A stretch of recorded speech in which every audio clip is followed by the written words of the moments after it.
உலகில் இன்று கோடிக்கணக்கான மக்கள் ஒருவேளை உணவிற்காகவும் ஒரு சொட்டு தண்ணீருக்காகவும் ஏங்கிக் கொண்டிருக்கும் நிலையில் நம்மிடம் இருக்கும் அருட்கொடைகளை நாம் எப்படி கையாளுகிறோம்?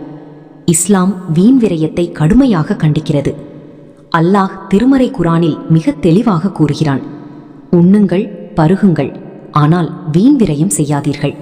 நிச்சயமாக அல்லாஹ் வீண் விரயம் செய்பவர்களை நேசிப்பதில்லை. நம் பெருமானார் ஸல்லல்லாஹு அலைஹி வஸல்லம் அவர்கள் கூறினார்கள், ஓடும் நதியில் நீங்கள் வுழு செய்தாலும் சரி, அங்கேயும் தண்ணீரை வீணாக்காதீர்கள்.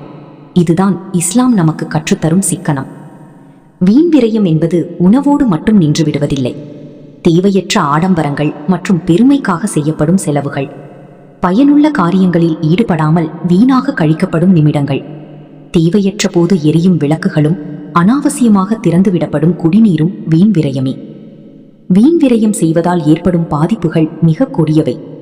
வீண் விரயம் செய்பவர்களை ஷைத்தானின் சகோதரர்கள் என குரான் வர்ணிக்கிறது. அனாவசிய செலவுகள் ஒரு குடும்பத்தின் நிம்மதியையும் நாட்டின் பொருளாதாரத்தையும் சீர்குலைக்கும். மறுமை நாளில் ஒவ்வொரு அருட்கொடையை பற்றியும் நாம் இறைவனிடம் பதில் சொல்லியே ஆக வேண்டும். சகோதரர்களே, சிக்கனம் என்பது கஞ்சத்தனம் அல்ல, அது ஒரு சிறந்த வாழ்வியல் கலை. தேவையுள்ளவர்களுக்கு கொடுத்து உதவுவோம், தேவையில்லாத விரயங்களை தவிர்ப்போம். அல்லாஹுவின் நேசத்தை பெறுவோம். இன்ஷா அல்லாஹ்.